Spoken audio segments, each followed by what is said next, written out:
Hello दोस्तों, एक बार फिर स्वागत है आपका अपने प्यारे से YouTube channel the science Mitra YouTube channel पर।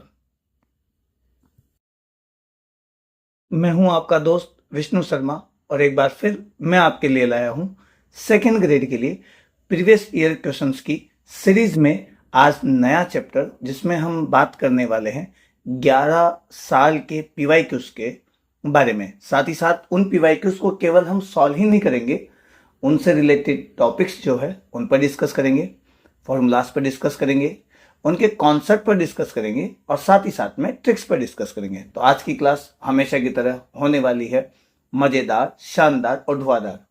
तो लास्ट तक बने रहिएगा और यदि क्लास अच्छी लगे, मजा आए, कॉन्सेप्ट आपको समझ में आए, फिजिक्स आपको आसान लगने लगे तो वीडियो को लाइक जरूर करिएगा और साथ ही साथ में अपने दोस्तों को शेयर जरूर करिएगा। चलिए, संभव है कि आज की क्लास में हम दो चैप्टर एक साथ कवरअप करने वाले हैं। उसकी वजह यह है कि दोनों ही चैप्टर एक दूसरे से जुड़े हुए हैं। इसलिए तो आज की जो क्लास होगी उसमें हम बात करेंगे गति के नियम के बारे में। गति के नियम वाला चैप्टर पढ़ेंगे जिसमें हम पढ़ेंगे बल के बारे में। टोटल ये चैप्टर आपको पता होगा फोर्स पर डिपेंड करता है, बल पर डिपेंड करता है, मतलब पूरा वो जो चैप्टर बल पर बेस्ड है ना। उसी तरीके से इसी फोर्स को हम थोड़ा सा आगे पढ़े तो हम पढ़ेंगे वर्क के बारे में, एनर्जी के बारे में एंड पावर के बारे में। तो दोनों ही चैप्टर एक दूसरे पर बेस्ड है, दोनों ही चैप्टर एक दूसरे से रिलेटिव है। इसलिए हमने दोनों चैप्टर को एक साथ यहां पर कंबाइनली बात करने वाले हैं हम। साथ ही साथ में इनके कॉन्सेप्ट है उनमें भी जो भी रिलेशन है, एक कॉन्सेप्ट से दूसरा कॉन्सेप्ट किस तरीके से बन रहा है, किस तरीके से एक कॉन्सेप्ट दूसरे कॉन्सेप्ट पर बेस्ड है, ये भी हम बात करने वाले हैं। ठीक है, तो आइए बात करते हैं आज की क्लास में इंपॉर्टेंट क्वेश्चंस के बारे में। तो प्यारे दोस्तों, आज के वीडियो में हम फिर इंपॉर्टेंट क्वेश्चन लेके आए आपके लिए। 2017 तक तो आ गए हम, 2023 से लेके 2017 तक हर वीडियो में तीन चार क्वेश्चन विथ कॉन्सेप्ट। पीवाईक्यूज आपको बताए जा रहे हैं, लेकिन साथ ही साथ में क्या बताए जा रहे हैं आपको? कॉन्सेप्ट। और कॉन्सेप्ट के साथ में आपको क्या बताई जा रही है? ट्रिक्स। मेरा मानना यह कि आपके कॉन्सेप्ट पे आपकी पकड़ मजबूत होनी चाहिए, क्योंकि यदि आपने कॉन्सेप्ट समझ डाला तो लाइफ हो जाएगी झींगा लाला। ठीक है, तो कॉन्सेप्ट यदि आपको आता है तो ये मान लो आप किसी भी क्वेश्चन में नहीं रुकेंगे। हर जगह आपको पीवाईक्यूज के वीडियोस मिलेंगे। हमारा चैनल नया है तो शायद व्यूज कम आ रहे होंगे। कंटेंट पे हम पूरा फोकस करते हैं। हो सकता है हमारा व्यूज कम है और कई लोगों की रिक्वायरमेंट होती है, सर बोर्ड पे पढ़ा है, सर ऐसे पढ़ा है। अभी हमारे पास थोड़ा सा पॉसिबल नहीं हो रहा, थोड़ा मैनेजमेंट टीम नहीं है जो वन मैन आर्मी की तरह मैं हूँ। सारे दिन काम करने के बाद, खुद की पढ़ाई करने के बाद जो टाइम मिलता है उसमें मैं आपके लिए कंटेंट अच्छे से अच्छा लाने की कोशिश करता हूँ। बोर्ड की व्यवस्था नहीं हो पा रही अभी तक, रूम अरेंजमेंट नहीं हो पा रहा है, तो थोड़ा सा टाइम लगेगा। लेकिन कंटेंट में हम आपके साथ 1% भी ढीलापन नहीं देते। कंटेंट की कोशिश हमारी ये रहती है कि आपको जो कंटेंट मिल रहा है ना भाई, वो मिले बेस्ट कंटेंट। कहाँ से कहाँ तक? जीरो से हीरो वाले लेवल तक। मैं नहीं कहूँगा कि आपको हाई स्टैंडर्ड पढ़ाऊंगा, लेकिन मैं कहूँगा कि मैं इतने बेसिक से पढ़ाऊंगा कि हाई स्टैंडर्ड आप खुद ही समझने में खुद ही आप समझ जाएंगे, खुद ही आपकी पकड़ मजबूत हो जाएगी। क्योंकि एक्चुअली क्या होता है, हम हाई स्टैंडर्ड पढ़ते हैं ना और बेसिक्स नहीं पढ़ पाते, तो बेसिक नहीं होने की वजह से हमारे के लिए सब कुछ गड़बड़ हो जाता है। तो मेनली सबसे पहले आप क्या पढ़े? बेसिक्स पढ़िए। बेसिक्स समझ में आ गए, कॉन्सेप्ट समझ में आ गया, ट्रिक्स आप खुद बना लेंगे, खुद बनने लग जाती है भाई। बस फिर ऐसा कोई सवाल नहीं जो आप सॉल्व नहीं कर सकते। चलिए, ज़्यादा वीडियो को मैं लंबा नहीं खींचूंगा, हम आगे चलते हैं। आपको हमारी वीडियो पसंद आती है क्योंकि हम कोशिश करते हैं हमारी हर क्लास शानदार, धुआंधार, मज़ेदार रहे। तो यदि आपको हमारी वीडियो पसंद आती है तो आप हमारी वीडियो को लाइक और शेयर करना ना भूलें। लाइक करिए, हमारे को आपके लाइक का इंतज़ार रहता है, शेयर का इंतज़ार रहता है, सबसे बड़ी चीज़ कमेंट का इंतज़ार रहता है। यदि आपको कोई भी कमी नज़र आती है, कोई भी हमें आपको बतानी है, कोई राय देनी, किसी स्पेशल टॉपिक जो आपको नहीं आता है, प्रॉब्लम है, उस पर आपको यदि वीडियो चाहिए, बेसिक से वीडियो चाहिए, हाई लेवल तक वीडियो चाहिए, तो हम आपको प्रोवाइड कराएंगे। आप हमारे को कमेंट करिए, आपके कमेंट का हमेशा इंतजार रहता है। चलिए आगे चले। तो पहला सवाल देखो, एक द्रव्यमान एम प्रारंभ में विरामावस्था में था। पढ़ते तो विरामावस्था में था, इसका मतलब प्रारंभिक वेग कितना है उसका? 0।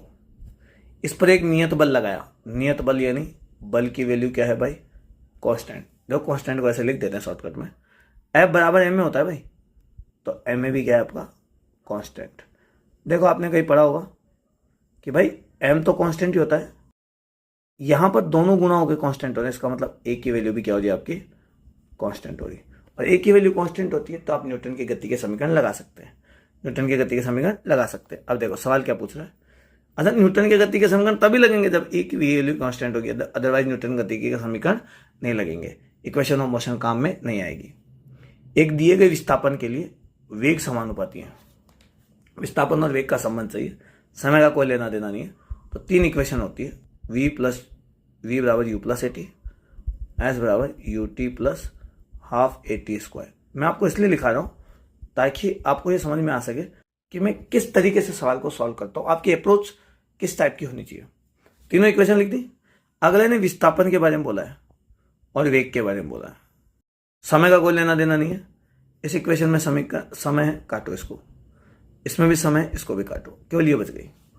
अब देखो वी स्क्वायर बराबर प्रारंभिक वेग 0 है क्योंकि ये विराम अवस्था में है, यहाँ पे बच गया 2as, तो वी स्क्वायर बराबर आपके पास है 2as।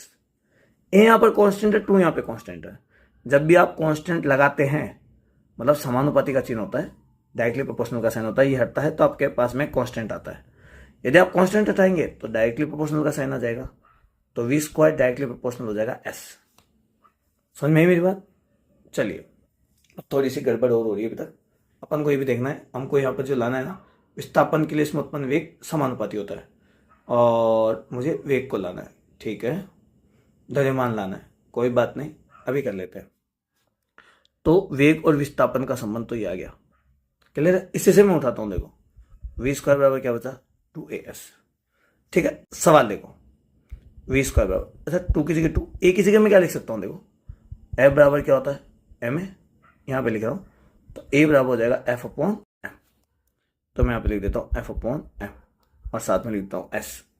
अब देखो सवाल दिया गया दिए गए विस्थापन में, मैंने सवाल को पहले ध्यान से देखा नहीं था, दिए गए विस्थापन यानी विस्थापन फिक्स आपका, तो एस की वैल्यू कांस्टेंट है भाई, एफ पहले से कांस्टेंट दे रखा है क्योंकि नियत बल बोला गया है, दो वैसे भी कांस्टेंट है, तो वी और एम के मध्य संबंध चाहिए, तो वी व्युत्क्रमानुपाती एम बचेगा, एम नीचे की साइड है, जैसे आप स्क्वायर हटाओगे अंडर रूट आ जाएगा और एम पे लग जाएगा अंडर रूट, तो वी व्युत्क्रमानुपाती 1 अपॉन अंडर रूट एम हो जाएगा, 1 अपॉन अंडर रूट एम होगा, तो ऑप्शन नंबर 2 मेरा करेक्ट आंसर होगा। मैंने आपको एक में 2 बता दिए, ऐसा मैंने एक सवाल और भी देखा था प्रीवियस क्लास में भी मैंने करवाया था, दो से या तीसरी क्लास में करवाया था, वहां पर वेग और समय, वेग और विस्थापन का संबंध था, तो मैंने 2 संबंध आपको एक साथ बता दिए, ठीक है। चलिए थोड़ा सा ध्यान से करना, ठीक है, सवाल ध्यान से देखना क्योंकि एक एक वर्ड से ऊपर नीचे हो जाता है सब कुछ। आइए अगले क्वेश्चन को देखते हैं। देखो ये है असली कहानी, इस पे बात करते हैं। निम्न में से कौन सा बल स्वतः समायोजन बल है? स्वतः समायोजन का मतलब होता है सेल्फ एडजस्टिंग फोर्स।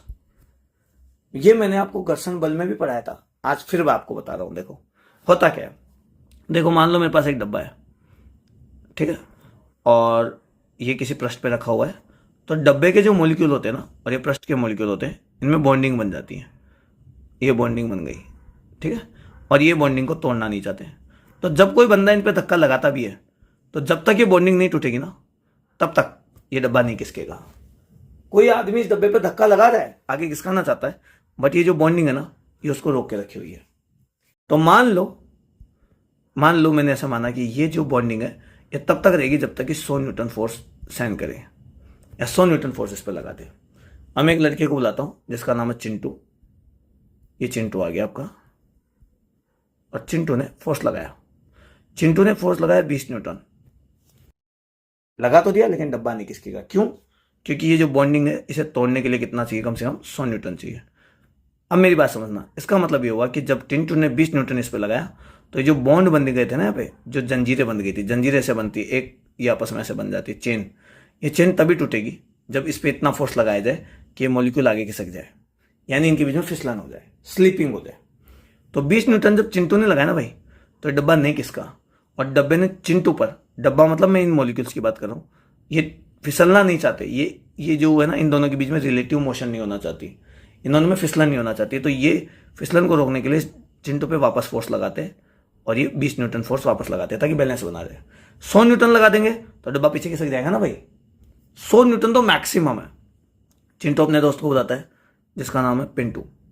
चिंटू अपने दोस्त को बताता है पिंटू, ये भाई साहब थोड़ा सा बड़ा है, और इसने भी लगा दिया 40 न्यूटन। अब दोनों मिलकर लगा रहे 60 न्यूटन, बट ये डब्बा तो 100 न्यूटन तक चिपका रह सकता है, तो ये डब्बा मिलकर इन दोनों को बैलेंस बनाने के लिए अपोजिट में फोर्स लगा रहा है कितना न्यूटन, 60 न्यूटन। यानी डब्बा जो है ना भाई रुका हुआ है और अपनी वैल्यूज को एडजस्ट कर रहा है। पहले 20 न्यूटन पे 20 न्यूटन, 60 न्यूटन पे 60 न्यूटन। अब इन्होंने बुला लिया मंटो को, पिंटू आ गया, चिंटू आ गया और एक आ गया मिंटू। ये मिंटू इन सब में बड़ा था और मिंटू ने यहां पे धक्का लगाया और इसने भी लगा दिया 50 न्यूटन। अब तीनों जो मिलके बना रहे हैं ना 60 + 50, तीनों ने लगा दिया 110 न्यूटन। डब्बा मैक्सिमम फोर्स लगाने के लिए बाध्य है। क्यों? क्योंकि यहां से बॉन्डिंग नहीं टूटनी चाहिए। घर्षण का मतलब ये होता है, फ्रिक्शन का मतलब ये होता है कि फिसलन ना हो। तो फिसलन को रोकने के लिए ये मॉलिक्यूल्स बॉन्डिंग को टूटने से बचाने के लिए फोर्स लगाएंगे। फोर्स लगाएंगे तो मैक्सिमम कितना लगाएंगे, 100 न्यूटन। बट अब क्या बाहर से कितना लगा, 10 न्यूटन, 110 न्यूटन। तो 110 में से 100 माइनस कर दो तो डब्बे पे लगा 10 न्यूटन, और इस 10 न्यूटन की वजह से डब्बा खिसकेगा। अब डब्बा खिसकेगा, फिर भी मॉलिक्यूल्स कोशिश करेंगे कि फिसलन ना हो रही है वो अलग बात है, बट कोशिश करेंगे कि ना हो। तो जब तक डब्बा रुका हुआ है उसको बोलते हैं स्टैटिक फ्रिक्शन, स्टैटिक फ्रिक्शन। और जब डब्बा चल जाए तो उसको बोलते हैं काइनेटिक फ्रिक्शन। स्टैटिक यानी स्टैटिक घर्षण। काइनेटिक फ्रिक्शन की कोई यहां पर बातचीत ही नहीं है। एक बार चलने लगा काइनेटिक होगी, यानी फिसलन नहीं हो रही तो स्टैटिक है, और काइनेटिक तब होगी जब फिसलन होगी। फिसलन है ये कब है, जब स्लिप हो रहा है, और जब ये क्या है, जब नॉट स्लिप, जब स्लिपिंग नहीं हो रही। अब स्टैटिक फ्रिक्शन जो है ना उसकी कोई वैल्यू फिक्स नहीं है। देखो कैसे नहीं है, आपने 20, जब 20 न्यूटन था तो डब्बा 20 लगा रहा था। जब ये 40 न्यूटन वाला आया, दोनों मिलकर 60 लगाए तो ये डब्बा 60 लगाने लग गया, और जब सब तीनों मिलकर 110 लगाए थे तो डब्बा 100 लगाने लग गया। आपने एक बात नोटिस की, मैंने आपको बोला था कि डब्बे के जो बॉन्ड बन रहे हैं, डब्बे पे मॉलिक्यूल्स जो बॉन्ड बना रहे हैं, उनकी वैल्यू फिक्स है। वो मैक्सिमम कितना हैंडल कर सकते हैं, 100 न्यूटन। यानी 100 न्यूटन तक वो स्लिपिंग नहीं होने देंगे, 100 न्यूटन तक वो स्टैटिक फ्रिक्शन बनाए रखेंगे। यानी 100 न्यूटन तक स्टैटिक फ्रिक्शन को झेल पाएंगे, स्टैटिक पोजीशन में रहेंगे। तो ये स्टैटिक फ्रिक्शन की मैक्सिमम वैल्यू है, जिसे बोलते हैं लिमिटिंग फ्रिक्शन। सेम कॉन्सेप्ट मैंने प्रीवियस क्लासेस में बताया, पूरा का पूरा मैंने खोल के बताया था, एक बार और बता रहा हूं मैं। इसको बोलते हैं लिमिटिंग फ्रिक्शन। तो आप देखिए स्टैटिक फ्रिक्शन की वैल्यू फिक्स नहीं है, बट इसकी मैक्सिमम वैल्यू फिक्स है। यानी अपने आप को सेल्फ एडजस्ट करता है और एक लिमिट तक कर पाता है, और वो जो मैक्सिमम लिमिट है उसको लिमिटिंग फ्रिक्शन बोलते हैं अपन। ये स्टैटिक फ्रिक्शन की बात है। लिमिटिंग फ्रिक्शन से बड़ा यदि फ्रिक्शन है, लिमिटिंग से बड़ा हो गया फ्रिक्शन, तो स्लिपिंग होगी ही होगी। सही बात है, स्लिपिंग होगी। सॉरी, मैंने गलत लिखा दिया, मैं गलत बोल रहा हूं। यदि लिमिटिंग फ्रिक्शन जितना है उससे ज्यादा यदि एक्सटर्नल फोर्स है तो फिर स्लिपिंग होगी होगी। और एक बार स्लिपिंग हो गई तो फिर स्टैटिक फ्रिक्शन की जगह कौन काम करेगा, इसकी जगह काम करेगा काइनेटिक फ्रिक्शन। कौन काम करेगा, काइनेटिक। तो आप देखिए कौन सा बल स्वतः समायोजनी बल है, सेल्फ एडजस्टिंग फोर्स है। सेल्फ एडजस्टिंग फोर्स जो होता है वो होता है बेलनी घर्षण, गलत है, लौटने वाला नहीं होता, गति घर्षण नहीं होता। सीमांत घर्षण, अब देखो यहां पर देखो सीमांत, इसी का नाम है लिमिटिंग फ्रिक्शन। क्या ये है क्या, सब ये करेंगे, और मैं कह रहा हूं नहीं ये नहीं है, ये गलत ऑप्शन है। क्यों, ये मैक्सिमम वैल्यू है भाई, और मैक्सिमम वैल्यू क्या होती है, फिक्स होती है। लिमिटिंग फ्रिक्शन में मैक्सिमम वैल्यू क्या, फिक्स है। हाँ, ये मैक्सिमम वैल्यू किस चीज की है, ये स्टैटिक फ्रिक्शन की है, स्टैटिक घर्षण की है। तो सेल्फ एडजस्टिंग फोर्स कौन सा हुआ, स्टैटिक फ्रिक्शन हुआ, और एक लिमिट पर जाके फिक्स हो जाता है, उस फिक्स होने वाले को बोलते हैं सीमांत घर्षण। तो ऑप्शन ए मेरा करेक्ट आंसर होगा। बेसिक आपको आएगा तो ही आप सवाल कर पाएंगे, अदरवाइज आप क्वेश्चन नहीं कर पाएंगे। समझ में आया? चलिए आगे बढ़ते हैं। नेक्स्ट देखिए, सवाल ये कह रहा है कि एक वस्तु 5 न्यूटन बल के अधीन गति करती है। तो मेरे को सबसे पहले मिला फोर्स, 10 किलोमीटर की दूरी तय करती है, 10 मीटर की, तो मुझे मिला विस्थापन, मुझे मिला कार्य मिला मुझे W। तो बल और वस्तु की गति की दिशा के मध्य कोण, ये देखो मैं आपको ऐसे बता रहा हूं, ये एक डब्बा है मेरे पास। यदि आप जब बल लगाते हो, मान लो बल आपने तिरछा लगाया और डब्बा आगे खिसक गया, डब्बा आगे खिसक, तो इन दोनों के बीच में कोण बन गया थीटा। तो कार्य का फॉर्मूला होता है F D cos theta. Actually 9th class तक ये कहा जाता है कि कार्य बराबर होता है बल इंटू विस्थापन, कार्य बराबर होता है बल इंटू विस्थापन। लेकिन ये एक इंपॉर्टेंट बात है कि इन दोनों का डायरेक्शन कैसा होना चाहिए, सेम। सेम नहीं है तो घटक बांटो। एफ जो है वो इसके साथ थीटा बना रहा है एक्स के साथ, तो एफ का एक घटक हो जाएगा एफ कॉस थीटा और एक घटक हो जाएगा एफ साइन थीटा। चूंकि हम आगे की साइड जा रहे हैं तो हम केवल एफ कॉस थीटा पे ध्यान देंगे। और अब 9th क्लास के हिसाब से हमारी डेफिनेशन हो जाएगी force into displacement but in same direction. बल और विस्थापन लेंगे समान दिशा में, और इधर जो बल है मेरा एफ कॉस थीटा है और विस्थापन मेरा डी है। मुझे तो थीटा चाहिए, तो कॉस थीटा बराबर हो जाएगा डब्लू एफ डी। एफ और डी को नीचे ले आता हूँ। डब्लू मेरा है 25, एफ देखो 5 दे रखा है यहाँ पे देखो, और विस्थापन आपको 10 दे रखा है। 5 से काट दो 5 बार, 5 से काट दो 2 बार, और कॉस थीटा बराबर हो गया 1/2। कॉस थीटा का मान 1/2 तब आएगा जब आपका थीटा कितना डिग्री हो, 60 डिग्री, यानी कोस 60 का मान 1/2 होता है। तो ऑप्शन देखो यार, करेक्ट आंसर 2 है। कितना आसान है यार, कितना आसान सवाल है। कॉन्सेप्ट क्लियर कर लोगे, इससे और आसान क्या लोगे यार, हलवा सवाल एकदम। चलिए नेक्स्ट क्वेश्चन देखते हैं। नेक्स्ट क्वेश्चन देखते हैं एक बार। चलिए ठीक है, लीजिए भाई। तो नेक्स्ट क्वेश्चन पे बात करें। मैं थोड़ा सा इसको इधर ले आता हूँ। देखिए क्वेश्चन, सवाल क्या कह रहा है। सवाल कह रहा है एक्स एक्स के अनुदिश। देखो इस जैसा सवाल मैं प्रीवियस क्लास में भी करा चुका हूँ। आप पूरे वीडियोस देखिए, आपको मजा भी आएगा, साथ ही साथ आपके कॉन्सेप्ट भी क्लियर होंगे। और आपको मजा आए, शानदार लगे तो लाइक और शेयर करना मत भूलिएगा। चलिए, और हमारे चैनल को सब्सक्राइब करिएगा ताकि आपको लेटेस्ट अपडेट्स मिलते रहे, क्वेश्चन मिलते रहे, लेटेस्ट क्लासेस मिलते रहे। हाँ, एक और बात, आई विश कि आपका इस बार सिलेक्शन हो, बट इस बार थोड़ा सा हमारे को कुछ प्रॉब्लम्स थी, इसलिए मैं आपको कोर्स प्रोवाइड नहीं करवा पाया। बट इसके बाद दोबारा वैकेंसी आ गई है, आप डरे ना, घबराए नहीं। सेकेंड ग्रेड का फिजिक्स का फुल कोर्स आपको फ्री में यूट्यूब पे मिलेगा। टोटल एक एक सवाल, एक एक कॉन्सेप्ट की बात करेंगे और टोटल फ्री मिलेगा आपको, ठीक है, ये मेरी गारंटी है। चलिए इसके बारे में बाद में बात करेंगे, सवाल के बारे में बात करते हैं। एक परिवर्ती बल है, देखो भाई एफ दे रखा है आपको इतना, और न्यूटन के प्रभाव में 0 से 5 तक प्रतिस्थापित होता है, किया गया कार्य निकाले। अरे यार कितनी बार इस टाइप का सवाल आएगा, इतने हलवा सवाल और वही बार बार आ रहे हैं। ठीक है, चलिए मैं वापस फॉर्मूला लिख देता हूँ। जिसने पूरी क्लासेस देखी है वो ऑटोमेटिक समझ जाएगा, 3-4 बार आ चुका है ऐसा सवाल। कार्य बराबर होता है F dot D x. X direction की बात चले तो एक्स, वाई की बात चले तो वाई, और जेड की चले तो जेड। मुझे फॉर्मूले में एक्स से एक्स दिख रहा है इसलिए मैं एक्स ले रहा हूँ। डब्ल्यू बराबर एफ की वैल्यू लिखो 7 - 2x + 3x square D x. कहाँ से कहाँ तक लिमिट आपकी, एक्स की 0 से लेके 5 तक। बड़ी आसान है, लिखना चालू करते हैं। इंटीग्रेशन एक बार 7 का करना है dx के साथ में, एक बार 2x का करना है dx के साथ में, और एक बार 3x स्क्वायर का करना है dx के साथ में।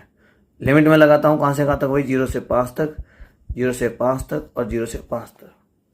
w की बात करते हैं, 7 यहाँ कॉन्स्टेंट है तो यहाँ रख दो, dx बचा, dx का इंटीग्रेशन x होता है। लिमिट लिख देता हूँ 0 से 5 तक। 2 देखो यहाँ पर पावर x है, x की पावर 1 है। मैं इंटीग्रेशन डिफरेंशिएशन भी बता चुका हूँ, तो आप क्लासेस देखिए तभी आपको समझ में आएगा। 2 कांस्टेंट है, इसको रख दो। x की पावर 1 का नियम ये कहता है कि जितनी पावर उसमें 1 जोड़ो। मैंने 1 जोड़ दी तो 2 गई और नीचे भी 2 गई, 0 से 5 तक। इसमें पावर x स्क्वायर है, x का x के साथ ही करना है। जितनी पावर उसमें 1 जोड़ दीजिए तो ऊपर हो गई 3 और नीचे भी हो गई 3, 0 से 5 तक। बस अब लिमिट लगाना चालू करिए। एक बार 5 लिखेंगे, एक बार x लिखेंगे, तो मैं लिखूंगा 5 - 0, सॉरी x को 2 बार लिखेंगे। देखो ऐसे 5 - 0 है ना, एक बार 5 लिखेंगे तो इस x की जगह तो मैं लिख देता हूँ 5 और इसकी जगह लिख देता हूँ मैं 0। जिसका आपने इंटीग्रेशन किया ना बस वही लिखना है लिमिट आपको, ठीक है। मैं स्टेप खा रहा हूँ भाई, 2 से 2 कट गया, मेरे पास बचा x स्क्वायर। एक बार जब इस लिमिट को रखूंगा तो ये बनेगा 5 का स्क्वायर, एक बार मैं 0 को लिखूंगा तो ये बनेगा 0 का स्क्वायर। ऐसा 3 से 3 घट गया, देखो क्यूब बचा। एक बार एक्स क्यूब की जगह लिखूंगा 5 क्यूब, एक बार एक्स क्यूब की जगह लिखूंगा 0 क्यूब। कैसे लिखूंगा, 2 बार लिखूंगा। एक बार अपर लिमिट लिखूंगा, अपर लिमिट में 5 क्यूब आएगा। एक बार लोअर लिमिट 0 है वो लिखूंगा तो 0 क्यूब आएगा। बस ऐसे लिखना है और कुछ नहीं। ये मैं अच्छे से करवा चुका हूँ, इसलिए मैं ज़्यादा आपको कह नहीं रहा, मतलब ज़्यादा डीपली बता नहीं रहा, क्योंकि जस्ट प्रीवियस क्लास में देखो वहाँ भी मैंने 2 सवाल कराए, उससे पहले भी ऐसे 2 सवाल कराए। ठीक है, देखो ये हो गया 35, 5 का स्क्वायर होता है 25 और 5 का क्यूब होता है 125। W बराबर 125 में से 25 गए तो 100 बचे, ये 35 बचा, 100 और 35 मिलकर हो गए 135 क्यूब। अरे यार कितना हलवा सवाल है, अब बताओ क्या किया जाए इसका। ठीक है, ऑप्शन नंबर 4 करेक्ट आंसर। तो आज की क्लास 18-20 मिनट की तो हो गई है।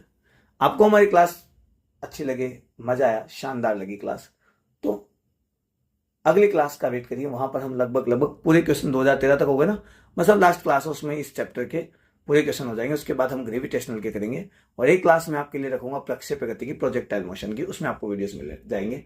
ठीक है, इस तरह से हमारी 11th क्लास की फर्स्ट बुक हो जाएगी। कोशिश करूंगा इस महीने में एग्जाम से पहले पहले तक 11th और 12th के लगभग सारे मैं आपको वीडियोस प्रोवाइड करवा दूंगा। ठीक है, तो मिलते हैं नेक्स्ट क्लास में। आज्ञा दीजिए, जब तक के लिए जय हिंद जय भारत।